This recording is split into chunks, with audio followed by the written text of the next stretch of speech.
빈 무덤과 부활의 제목으로 같이 나누기를 원합니다. 그 예루살렘에 가면은 성묘 교회라는 게 있습니다. 그냥 성묘, 그러니까 예수님의 성스러운 묘지다 이런 뜻입니다. 이 교회당 안에는 그 예수님의 그 마지막 우리 요한복음 19장과 20장에 있는 그 모든 관련된 어떤 역사적인 장소들이 다 그 안에 다 담겨 있습니다.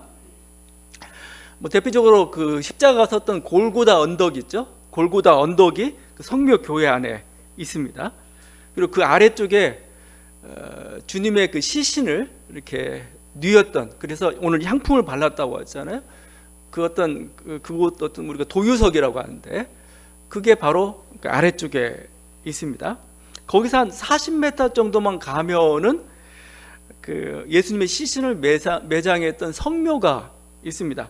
오늘 말씀에는 동산이라고 표현되고 있습니다. 그러니까 이 성묘교회 안에는 골고다 언덕과 예수님 묻혔던 그 동산, 그까지 성묘까지 다 한꺼번에 다 포괄하는 엄청난, 뭐 사실값은 그렇게 엄청나지는 않지만 그래도 대단한 규모의 성묘교회입니다. 그 성묘교회, 특별히 그 성묘는 보면은 교회당 안에 또 작은 돔 같은 교회당을 또 지어놨습니다. 그리고 그 작은 굴 같은 곳인데 그쪽으로 들어가게 되면 거기에 예수님 시신이 이렇게 뉘었던 돌침상 같은 게 있습니다. 인상적인 게 그 옆에 정교회 수사가 헌금을 받고 있더라고요. 참 좀 아이러니하다. 그래서 좀 들기도 했습니다. 예수님 부활하기까지 여기에 머물렀죠. 그리고 어떻게 보면은 이 하여튼 이쪽은 부활했던 곳이 기독교 유적 중에 가장 성스러운 곳, 그렇게 얘기할 수가 있죠. 그런데 이곳에 예수님의 시신이 있느냐? 없습니다. 조그만 유골이라도 있느냐? 유골도 없습니다. 그것은 예수님 부활하셨기 때문에 그런 거죠. 세계를 보게 되다 보면 세계는 보통 어떤 위대한 어떤 성각자들 아니면 종교의 창시자들이 있으면 그 묘를 기리죠. 막 대대적인 성역화를 하면서 엄청난 성역화를 합니다. 아마 가장 거대한 묘가 뭘까? 뭐 거대한 묘라고 보기 좀 그렇지만 하여튼 아마 이슬람교의 그 마호메트 사원이 가장 거대하지 않을까, 규모로 따지면. 사우디아라비아 메디나에 있는데 100만 명을 수용할 수 있는 그 규모입니다. 그리고 그 안에 금묘라고 있는데 마호메트와 여러 이제 위대한 그쪽 이슬람의 성인들이 묻혀 있죠.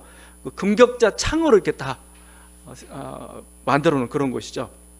그런데 결국은 아무리 꾸며놓고 해도 그 안은 결국 있는 건 시체뿐인 거죠.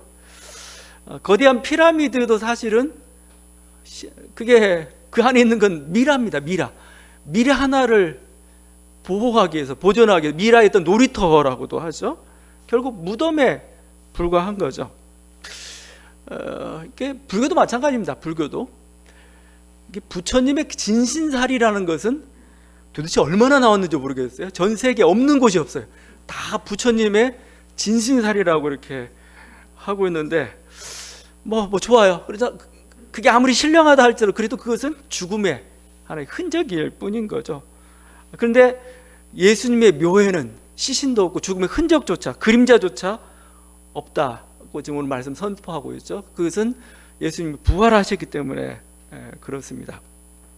오늘 말씀을 제가 19장과 20장 같이 읽었는데 그 읽은 이유가 있어요. 여러분이 19장과 20장을 같이 봐야 20장의 부활의 메시지가 뭔지를 제대로 이해할 수 있기 때문에 그렇습니다. 여러분이 쭉 19장, 20장 읽다 보면은 마치 예수님의 매장과 부활 사이에 정말 단 한순간의 여유도 없는 것 같아요. 그냥 막 이렇게 지나가고 있는 걸 보게 됩니다. 애도의 시간도 없습니다. 3일간의 어둠도 없어요. 부활의 긴장감도 느끼지 못합니다. 그냥 막바로 진행되어가는. 지금 예수님을 보면 어떻게 보면 우리식으로 표현하면 입관이죠. 19장 마지막 부분은 향품을 바르는, 그것은 우리 동양식으로, 우리 장례식으로 따지면 입관식인데, 입관식이라는 게 보면은 제일 힘든 순간이 바로 이 입관일식 같아요. 왜냐하면 그 마지막 그 고인의 얼굴을 마지막 보는 순간이기 때문에 막 죽은 모습을 또 보는 순간이기 때문에 굉장히 유족들이 굉장히 감정이 굉장히 격해져 있죠. 우리 교회는 그렇게 많지는 않지만 제가 부목사 시절에는 그때 장례식을 더 많이 치렀던 것 같아요. 근데 입관식을 하다가 입관식 할 때 이제 단지 그냥 장례식장에서 하는 게 아니고 진짜 안에까지 들어가서 봅니다. 근데 제가 입관식을 보면서 느꼈던 것은 두 가지였어요. 하나는 이렇게 죽은 분의 얼굴이 너무 평안하다는 거예요. 보면 대부분 다 얼굴이 너무 평안합니다. 왜 그랬을까? 이 경직된 근육들이 풀려서 평안한 건지, 아니면 이 땅에 살면서 모든 욕심들을 내려놓아서 평안한 건지 모르겠는데 얼굴이 그렇게 평화로워 보일 수가 없습니다. 또 그 반대로 그러다가 제가 마지막에 이제 그 마지막 기도하면서 이마에다 손을 놓고 기도를 합니다. 근데 이마에 손을 대는 순간 너무 차가워요. 이게 냉동실에 오래 있었으니까 그 찬기가 그냥 그대로 전달되는 건데 갑자기 그러면 섬뜩합니다. 섬뜩해요.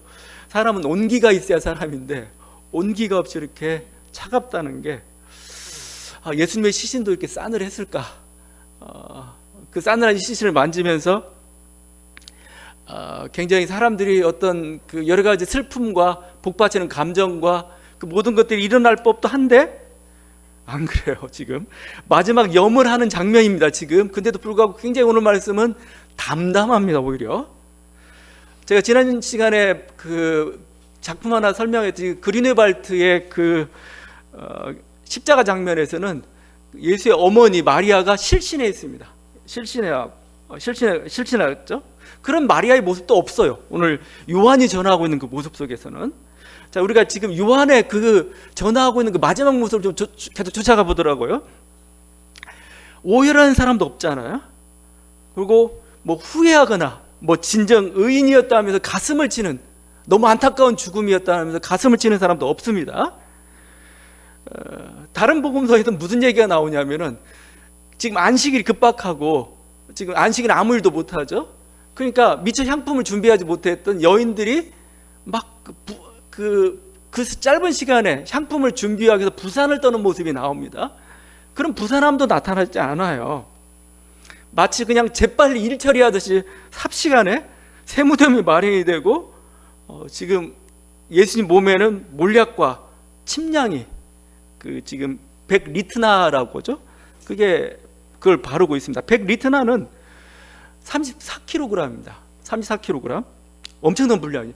향품을 34kg이라 바른다는 거, 향수입니다. 향수. 34kg을 바른다는 것은 이건 뭔가 상징적인 게 있습니다. 보통 왕의 죽음이랄지 뭔가 굉장히 위대한 사람의 죽음 할 때 보통 왕이죠. 왕이나 황제의 장례식에서 사용되고 이 정도 양은 사용된다고 얘기를 해요. 그러니까 지금 어떻게 보면 예수님을 왕으로서 지금 정중한 장례식을 치르고 있다고 이렇게 봐야 하는 거죠. 근데 보통 우리 여기는 오늘 예수님의 시신, 저도 뭐 시신이라 얘기하고 시체라고도 얘기하고 있는데 그래서 이제 요즘 시신, 시체 뭐 이렇게도 이상하니까 뭐 실체라고도 하고 막 그래요. 근데 오늘 성경에서는 예수님이 시신이란 말을 쓰지 않습니다. 원문을 따져보게 되면 소마라고 해요. 소마. 예수님의 몸입니다. 예수님의 몸을 달라 이렇게 얘기해요. 예수님의 몸에 향품을 발랐다 이렇게 해야지 시신이란 단어를 안 쓰고 있어요. 왜냐하면 예수님은 죽은 자가 아니기 때문에 그렇죠. 그냥 이 몸은 몸인데 숨쉬지 않는 그런 몸을 따르는 겁니다. 반면에 이런 여러 어떤 죽음이라는 그 어떤 절망 아니면 실패, 슬픔의 신가인데도 불구하고 성경은 담담히 이걸 전한다고 그랬죠. 담담히 전할 뿐만 아니라 오히려 예수의 죽음 앞에서 우리에게 신앙 고백을 요구해요. 지금 오늘 말씀이죠. 두 사람이 지금 회개하고 있습니다. 주님의 장례식장에서 38절에 아리마대 사람 요셉은 예수의 제자이나 유대인이 두려워 그것을 숨기더니 아리마대 사람 요셉은 예수님의 제자였지만 또 보면은 그 공의회 의원이라고 했죠. 지체도 높은 사람입니다. 근데 유대인들 예수를 핍박하고 그 운동을 안 좋게 보기 때문에 눈치 보여서 그 길에 함께하지 못했던 사람이죠. 자신을 감췄던 그 사람입니다. 근데 이번에는 뭐예요? 당당히 예수님의 시신을 달라고 합니다. 이게 사실은 회개인 겁니다. 난 이제 예수의 제자로서의 정체성을 드러내고 있는 그런 장면이라고 할 수가 있습니다. 요한복음에 항상 두 종류의 제자가 나와요.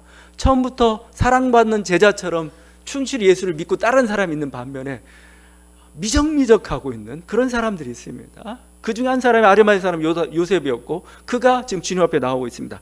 또 한 사람은 니고데모죠. 그래서 니고데모를 이렇게 표현합니다. 일찍이 예수께 밤에 찾아왔던, 이 밤이란, 그러니까 니고데모는 밤의 사람이에요. 어둠의 사람입니다. 아무리 그 사람이 어떤 랍비고 아무리 지도자고 아무리 선생이지만 밤의 사람입니다. 진리로 나오지 못하고 사람들의 눈과 시선이 두려워가지고 진리를 알면서도 감추고 숨어서 살고 있는 그런 모습이죠. 여기에 가장 적합한 단어가 커밍아웃입니다. 이게 니고데모의 커밍아웃이라고 하는 게 딱 적합합니다. 커밍아웃이라는 게 벽장에서 나오는 겁니다. 벽장. 원래 이제 성소수자들, 동성애자들이 많이 썼던 그 단어들이죠. 막 감추고 은둔하고 피해 있었는데 이제 자기의 정체성을 당당히 밝히겠다. 그때 썼던 게 커밍아웃인데 여긴 니고데모의 커밍아웃이라고 할 수가 있습니다. 나는 이제 어둠 속에 있지 않겠다. 나는 빛으로 나오겠다 하면서 이렇게 나오는 거죠. 그러니까 이게 의인의 죽음이 가져다 준 효과입니다. 어제가 세월호 벌써 8주기가 돼가죠.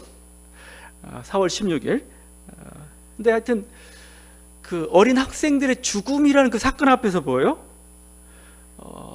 오히려 어떤 그 사건을 접하는 순간 뭔가 위축되고 뭔가 더 두려움에 빠지는 사람이 있는 반면에 어떤 그 죽음과 어떤 그 사건 앞에서 오히려 하나님의 호통과 어떤 책망의 소리를 들으면서 문제의 전선으로 뛰어드는 사람들도 있습니다. 내가 이렇게 살아서는 안 되겠구나, 그렇죠?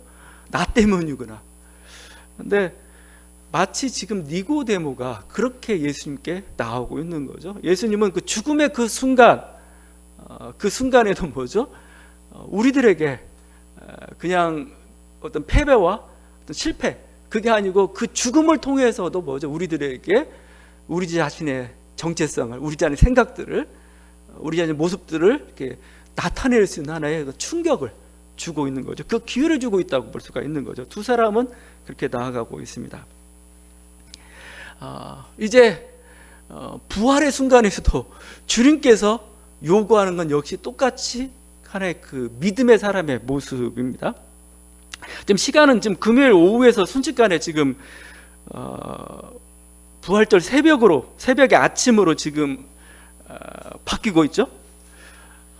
그 참 이게 여러분이 만약에 예수님의 그 일대기를 쓰고 있다면 좀 궁금하지 않습니까? 주님이 3일 동안 뭐 하셨을까? 그죠? 금요일 날 돌아가시고 일요일 날 부활하셨는데 뭐 하셨는지 근데 요한은 전혀 궁금하지도 않아요. 필요하지도 않다는 그런 생각입니다. 그냥 주님이 뭔가 이렇게 가사 상태에 그냥 있었을까? 아니면 지하 세계를 이렇게 여행하고 오셨을까? 그건 그 이후의 사람들, 교리주의자들이나 아니면 호사가들이 나중에 만들어낸 이야기일 뿐이고, 요한은 거기에 관심이 없어요. 막바로 부활로 막 갑니다. 다른 성경에서 또 이렇게 보도하고 있습니다. 그건 뭐냐면 여인들이 예수님 무덤을 찾아가면서 저 큰 바위가 있는데 저거 누가 굴려줄까? 그냥 이건 어떻게 보면 요한의 눈에는 잡담처럼 보입니다. 잡담처럼. 그것도 상관이 없습니다. 요한은 거기에는 침묵해요. 빨리 주님의 부활 현실로 우리를 이끌어 갑니다. 근데 우리는 부활 현실 속에 딱 갔는데 그 부활의 증언이 너무 빈약해요. 매우 빈약하고 매우 기초가 없어요. 지금 먼저 부활의 목격자가 누굽니까? 여자예요. 그것도 오늘 말씀에서는 한 명이에요. 막달라 마리아 한 명. 이렇게 얘기하고 있습니다. 마가복음에서는 그래도 막달라 마리아, 야고보의 어머니 마리아, 살로메 이렇게 얘기 다 어디 갔는지 막달라 마리아 한 명만 지금 가고 있는 것으로 얘기하고 있어요.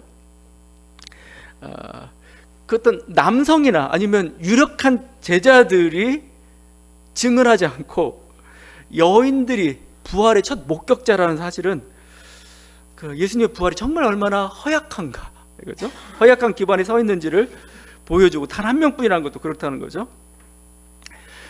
근데 더 황당한 게 있습니다. 그 증언뿐만 아니고 결국 그러면 증거가 뭐냐? 예수님 부활했던 증거가 빈 무덤이에요. 빈 무덤. 아무것도 없어.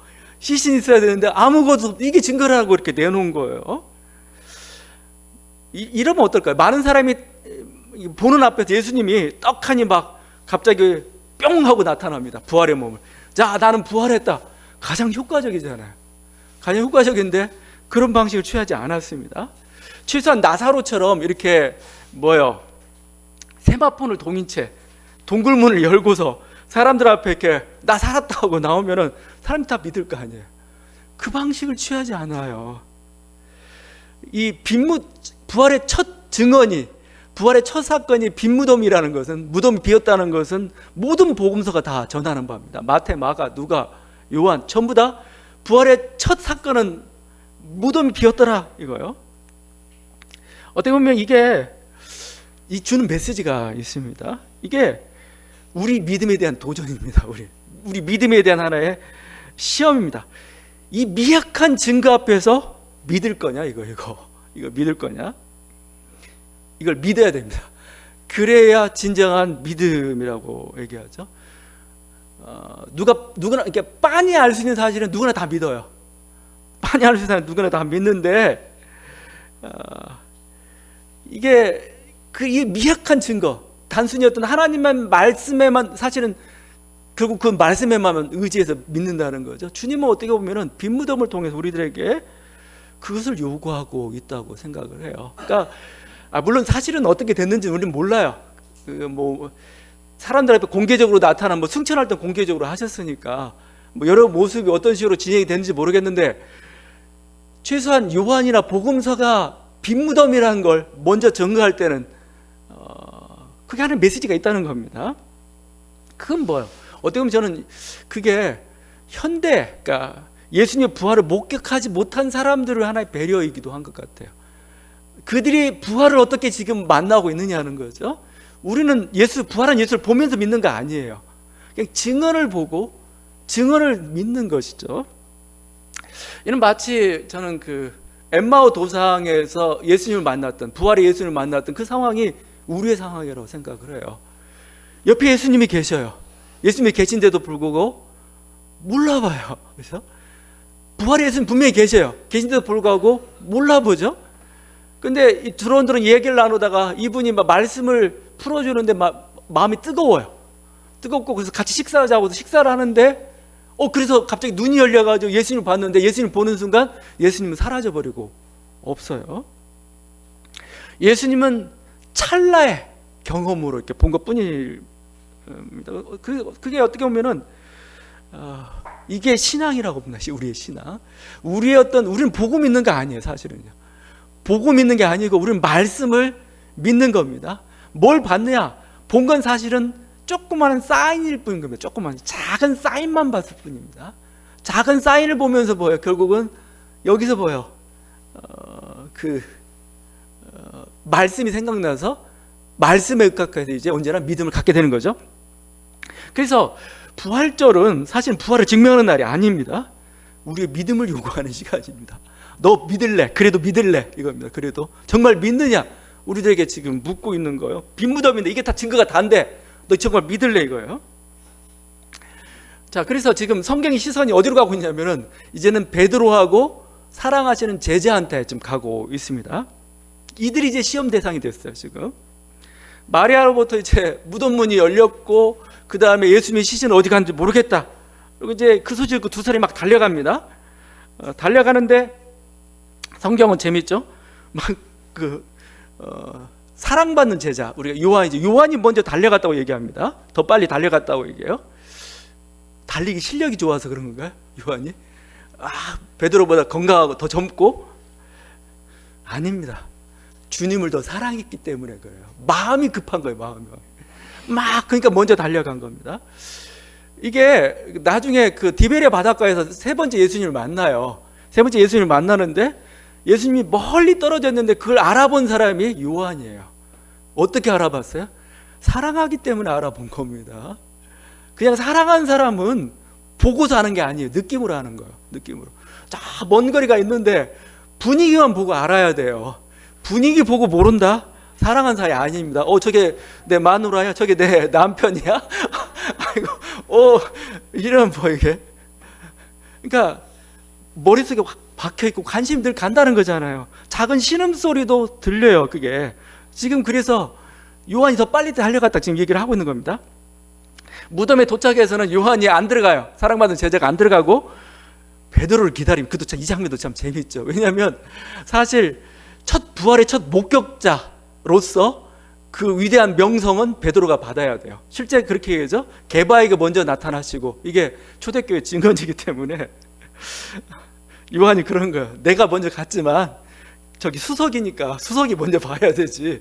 자기는 좀 피했다 한 거죠. 그래서 이제 일단 목격자는 베드로가 됐는데 믿음의 영예는 베드로에게 돌아가지 않습니다. 계속 보죠. 그 안에 보니까 이상한 장면이 있습니다. 거기 6절과 7절이죠. 세마포가 놓였고 또 머리를 쌌던 수건은 세마포와 함께 놓이지 않고 딴 곳에 쌌던 대로 놓여있더라, 이렇게 하고 있어요. 자, 이 장면이 좀 우리들이 시사하는 바가 많은데 예수님 부활했다는 하나의 증거이기도 하고, 동시에 예수님의 부활이 어떻게 일어났는가를 예수님이 요한이 보여주고 싶은 하나의 그 증언입니다. 이건 사실은 하나의 부활의 증언이죠. 왜냐하면 부활의 증거죠. 왜? 이거 만약에 지금 그 예수님이 시신을 훔쳐가려면 세마포 이렇게 감은 채, 머리 수간에 감긴 채 그냥 들고 가지, 누가 다 풀러가지고 가는 사람이 어디 있어요? 멍청하지 그거. 그러니까 이거 보니까 이건 확실히 뭔가 일어난 거다, 훔친 건 아니다, 그런 거죠. 그 다음에 이렇게 되어 있습니다. 세마포는 그대로 남아있고 머리를 감쌌던 수건도 그 자리에 그대로 약간 떨어져 가지고 있는 그런 모습이죠. 이건 뭐냐면 이 장면은 마치 이걸 얘기해 주고 싶은 것 같아요. 예수님의 부활의 몸이 마치 뭐랄까 이렇게 투과하듯이 그냥 쫙 빠져나간 겁니다. 그냥 그 상태에서 그냥 헝겊 같은 거 이런 것들 그대로 놔둔 채 몸이 투과라고밖에 할 수가 없네요. 그냥 투과하듯이 빠져나갔다. 이걸 지금 요한은 얘기해 주고 싶은 거예요. 부활이 어떻게 일어나는가를 좀 보여주고 있어요. 왜냐하면 나중에 바로 이날 저녁에 제자들이 모여 있는데 예수님이 나타납니다. 그 장면을 이렇게 표현합니다. 유대인들을 두려워하여 모인 곳에 문들을 닫았더니 예수께서 오사 가운데 서서 이르시되. 문들을 다 닫아놨는데 갑자기 예수님이 나타나셨습니다. 예수님 마치 벽을 투과하듯이 이렇게 나타나셨어요. 몸은 몸인데 영혼이 아닙니다. 영이 아닙니다. 몸은 몸인데 그냥 또 이게 시공간에 얽혀있는 몸이 아니에요. 뭔가 그냥 부활의 몸. 바울은 그래서 영의 몸 또는 부활의 몸이라고 얘기합니다. 그래서 바울이 몸을 얘기할 때 세 가지를 얘기해요. 사망의 몸을 얘기합니다. 죽을 몸을 얘기합니다. 영의 몸을 얘기합니다. 그 뭐냐면 이 사망의 몸은 완전히 믿음도 없이 육적인 세계 가운데서 죽어갈 그런 몸이죠. 죽을 몸은 뭐예요? 우리가 영을 받았지만, 예수를 믿었지만 아직도 이런 세상의 몸을 입고 있기 때문에 그 때문에 뭔가 후패하고 뭔가 고난을 겪고 이런 거죠. 영의 몸은 뭐냐면 더 이상 고난도 없고 영광스럽게 빛나는, 그렇지만 영혼은 아니에요. 비물질은 아닙니다. 물질인데 신비한 물질이라고 좀 볼 수가 있죠. 그렇게 된 것을 영의 몸이라고 얘기하고 있는데 지금 요한은 그걸 증거하고 있습니다. 우리도 그런 몸을 입게 될 거라는 걸 좀 보여주고 있어요. 여담이지만 이런 장면, 이 장면 속에 사실은 우리 유명한 게 하나가 있죠. 톨레도 수위라고 들어봐요. 톨레도 수위. 톨레도 지역에서 예수님을 이렇게 시신을 감쌌던 그 수건이 대단한 천이죠. 천이 발견됐고 그 천에 예수님의 얼굴이 전신상이 이렇게 찍힌 그게 발견돼가지고 그걸 막 성화 엄청난 발견처럼 이렇게 했죠. 근데 오늘 요한의 증거에 의하면 이것은 거짓이죠. 왜냐하면 예수님 몸을 쌌던 건 세마포예요. 세마포. 세자, 가늘 세자를 쓰고 있잖아요. 세자, 가늘. 그러니까 예수님 몸을 약간 너비가 좁은 그 헝겊으로 이렇게 돌돌도 마치 미이라처럼 이렇게 감은 겁니다. 그러니까 이게 전신상이 나올 수가 없어요. 이게. 근데 그렇고 또 나중에 하도 문제가 되니까 톨레도 그 수위 그것을 방사성 동위원소로 측정해 보니까 11세기 거예요. 11세기 거. 한참 유물 숭배가 한참일 때 뭔가 이렇게 만들어진 거죠. 조작된 거죠. 예수님이 가난한 민중으로 돌아가셨는데 누가 그 헝겊을 보존했겠어요? 그건 참 웃기는 얘기고, 사실은 예수님 묘도 사실은 알기도 어려워요. 그냥 공동묘지에 묻혔다 이 정도 우리가 알 정도지, 그냥 가난한 민중으로 사셨던, 또 이렇게 로마인들로부터 유혹을 받던 그 세력을 어떻게 그걸 기릴 수가 있어요? 그건 나중에 신화처럼 나오는 그런 얘기들이죠. 하여튼 하여튼 이 장면입니다. 이 장면인데 지금 여기도 예수님 보이진 않아요. 흔적만 보고 있는 겁니다. 작은 흔적만 보고 있는 거예요. 그런데 이 흔적 속에서 뭐예요? 작은 흔적 속에서 지금 뭐요? 사랑받는 제자는 믿음을 고백합니다. 8절과 9절이죠. 그때야 무덤에 먼저 갔던 그 다른 제자도 들어가 보고 믿더라. 그들은 성경에 그가 죽은 자 가운데서 다시 살아나야 하리라 하신 말씀을 아직 알지 못하더라. 지금 뭐요? 부활의 예수를 막달라 마리아는 아직도 고백하지 못하고 있다. 나중에 보고서 고백하게 됩니다. 베드로도 여전히 보기 전에 믿지 못하는 그런 믿음. 근데 이 사람 누구예요? 지금 요한은 뭐야? 요한은 작은 흔적만 보고 예수님 말씀이 떠오르고 그게 사실이구나라고 하면서 믿게 되었다라고 지금 얘기하고 있는 겁니다. 그래서 저는 오히려 그 요한복음에서 증언하고 있는 그 부활의 증거가 그게 더 정확하다고 봐요. 우리들 막 빈무덤 갖다 놓고 빈무덤이 어떻게 증거가 돼요? 사실 그냥 다른 게 더 뭐냐면, 사실 사도 바울이 담에서 예수를 만났던 게 그게 오히려 부활의 증거가 될 수가 있는 거지, 이렇게 비었더라 하는데 무슨 이게 증거가 되겠습니까? 근데 그런데도 불구하고 이게 증거라고 얘기하고 있습니다. 그걸 보고 믿으라고 얘기하고 있습니다. 그럴 때는 저는 요한의 반응이 가장 정확하다고 봐요. 오히려 그 작은 흔적을 보면서 예수를 믿는 것, 이게 진정한 믿음이고 우리에게 그런 믿음이 요구된다, 지금 우리에게 요구하고 있는 거죠. 이 작은 사인에서 주님의 냄새를 맡는 자들, 어떻게 보면은 그가 정말 주님을 사랑하는 자이고 주님을 믿는 자입니다. 그의 작은 몸짓 아니면 작은 소리, 그 향기만을 가지고도 사랑한 님을 알아야 되는 것처럼, 뭐죠? 요한은 흔적만 보고도 예수를 이렇게 예수를 본 거죠. 본 거고 느낀 거죠. 그걸 말씀을 깨달았다고 표현할 수가 있는 겁니다. 이 작은 사인이 거기에다 믿음을 가질 때 뭐예요? 불이 일어나는 거죠. 정말 그걸 말씀에 불을 일으키는 거죠. 지금 우리 주님이 우리에게 요구하시는 것이 바로 이겁니다. 뭐 이 모습을 통해서 어떻게 설명하든 예수님 부활했다는 거 어떻게 다 증명할 수, 증명이 안 돼요. 증명이 안 되는 거고, 그들에게 요구하는 게 아니고 우리들에게 주님은 오히려 요구하고 있습니다. 현대 사회를 살아가는 여러분들 사실은 작은 사인 하나만 가지고 있습니다. 작은 사인이라는 게 결국은 성경의 증언이죠. 조금 여러분 이해가 연결시켜야 되는데, 성경에서 얘기하는 건 어떤 간접적인 증언이고 말일 뿐입니다. 근데 이 작은 사인을 보고 여기서 정말 예수의 부활을 믿는 거고, 또 장차 자신의 부활의 온전한 그 믿음까지 이룰 수가 있는 건가? 바로 주님은 그것을 요구하고 있다는 거죠. 우리 마음속에서 지금 계속 성경을 통해서 우리들에게 그 부활했다는 그 작은 흔적들을, 작은 사인들을, 작은 어떤 그 뭔가 이렇게 냄새를, 작은 몸짓들을, 작은 사건들을 우리들에게 전해주고 있습니다.